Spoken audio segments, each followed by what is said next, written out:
There's a reason the first drink felt like coming home, like the universe finally exhaled, like you'd been holding your breath since you were 7 years old and didn't even know it. That wasn't pharmacology, that was something else answering. You've been told addiction is about the substance, that it's about dopamine, about genetics, about poor choices or weak willpower, and all of that contains fragments of truth, but none of it explains why that first drink, that first high, felt less like escape and more like return, less like numbing and more like remembering. What if I told you that what felt like relief wasn't the substance at all, but something in you recognizing for the first time in years what it felt like to not be in pain? By the end of this, you're going to understand addiction as a spiritual wound trying to heal itself with material medicine. You're going to see how the thing that happened when you were small created a tear in the fabric of who you are, and how every substance you reached for was an attempt to close that tear. And here's what matters most. Once you see this clearly, once you really understand what's been happening all along, the path forward becomes completely different. Stay with me. When you were a child, you were whole. Not perfect, whole. You didn't question whether you had the right to exist. You didn't scan rooms for danger disguised as love. You didn't carry the feeling that you were somehow fundamentally too much and not enough at the same time. And then something happened. Maybe it was big and obvious, violence, abandonment, betrayal. Or maybe it was small and chronic, a parent who couldn't see you, a home where emotions were weapons, a world that taught you your feelings were inconvenient. Here's what we miss. Trauma isn't just what happened to you, it's what didn't happen. It's the absence of safety, the absence of being seen, the absence of someone strong enough to hold your pain without making it about themselves. When a child experiences something overwhelming and there's no one there to help them make sense of it, to tell them they're still good, still loved, still real, something has to give. And what gives is the connection to your own body, to your own heart, to the part of you that knows, without words, that you belong here. Gabor Mate says it perfectly. The question is not why the addiction, but why the pain. Because the addiction isn't the problem, it's the solution. It's the best solution a terrified child could come up with when no one else had answers. When you're small and the world is too much and there's nowhere safe to put the bigness of what you feel, you learn to disappear. You learn to split yourself, to send part of you away to a place where the pain can't reach. Psychologists call this dissociation. Spiritual traditions call it soul loss. They're describing the same thing, a severing, a fragment of you leaving because it was the only way to survive. And here's the part that no one prepared you for. You can't selectively numb. You can't just turn off the fear and the grief and the rage and keep everything else. When you shut down to survive, you shut down to everything, to joy, to connection, to the felt sense of being alive. You become a ghost in your own body. You walk through your life watching it happen to someone else.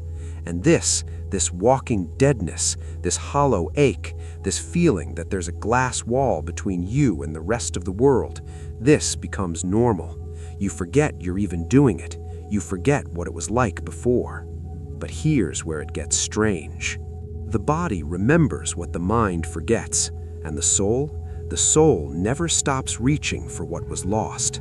That's what no one tells you about addiction. It's not just about feeling good. It's not even about not feeling bad. It's about that first moment, that sacred, singular moment when the substance does what nothing else could do. It brings you back into your body, back into the present moment, back into the feeling of being whole and real and here. For people without trauma, a drink is just a drink, a high is just a high. But for someone carrying that old wound, that spiritual rupture, the substance does something else entirely. It closes the gap. It heals the split, even if only for an hour. It reunites the fragment of you that left with the part that stayed behind. And that feeling, that coming home, that remembering, that sudden sense of wholeness, that is what you're actually addicted to, not the chemical, the repair. Carl Jung understood this. When he wrote to Bill Wilson, the founder of Alcoholics Anonymous, he said the craving for alcohol was really the equivalent on a low level of the spiritual thirst of our being for wholeness. He called it union with God. You could also call it integration, return, the end of exile. The mystics knew it too, that every human being is walking around with a God-shaped hole and will fill it with anything that promises relief. Rumi wrote about it. You are the honored guest. Do not weep like a beggar for pieces of the world. But that's exactly what trauma makes you do. It turns you into a beggar in your own life, constantly grasping for something outside yourself to make you feel real, feel safe, feel held, because the truth inside feels like too much. The truth is that you were hurt when you were too small to fight back, that you needed someone to protect you and they didn't, that you learned love is conditional and safety is a lie, and your feelings are something to be ashamed of. And the substance, just for a moment, makes all of that stop screaming. Which brings us to something that changes everything. There's a question that shifts the whole frame. What if the thing you're ashamed of is actually a sign of your soul's refusal to give up? What if your addiction isn't a moral failing, but a testament to your body's stubborn insistence that wholeness is possible? Think about it. You could have stayed numb. You could have lived your entire life in that half-dead, dissociated fog and never reached for anything. But you didn't. You reached. You sought. Even if you reached for the wrong thing, you reached. That reaching is sacred. The science backs this up in ways that are almost unbearably poignant. The ACE study, Adverse Childhood Experiences, showed us something that should have revolutionized how we treat addiction forever. The more childhood trauma you carry, the more likely you are to develop addiction. But not because trauma makes you weak, because trauma makes you brilliant at survival. Your nervous system learned to live in a state of constant threat. Your brain wired itself around the expectation of danger, of abandonment, of collapse. And substances, they interrupt that circuitry. They tell your nervous system, just for a minute, that the war is over. Dr. Bessel van der Kolk, in his work on trauma, talks about how traumatized people often feel fundamentally unsafe in their own bodies, that the body itself becomes a source of threat because it holds all the unprocessed terror, the unspeakable grief, the frozen rage. And when you're living in a body that feels like enemy territory, of course you're going to look for an exit. Of course you're going to medicate. The miracle isn't that people with trauma become addicted. The miracle is that anyone with trauma makes it through a single day without completely shattering. And here's what the recovery world often misses. You can't heal a spiritual wound with willpower.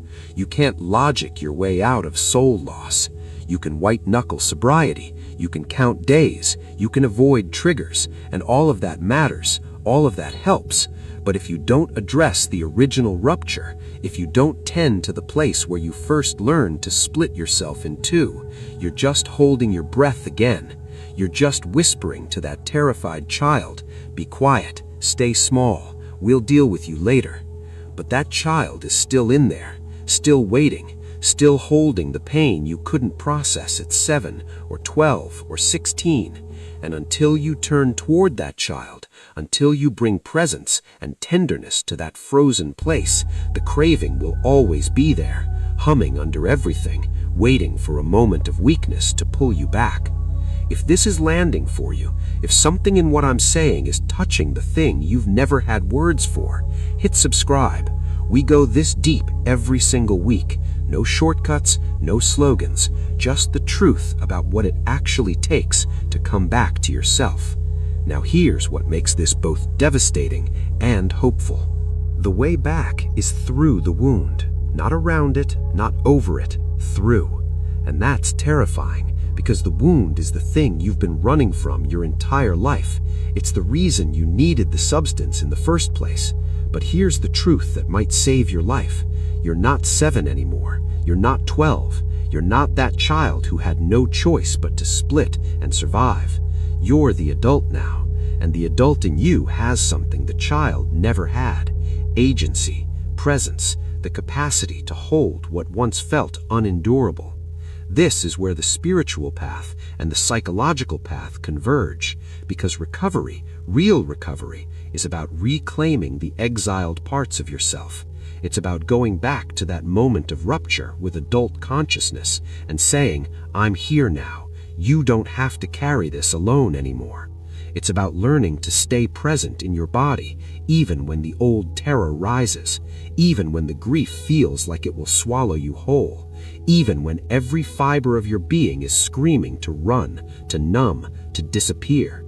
The Buddhist teacher Pema Children talks about this as staying with the rawness, as learning to tolerate the vulnerability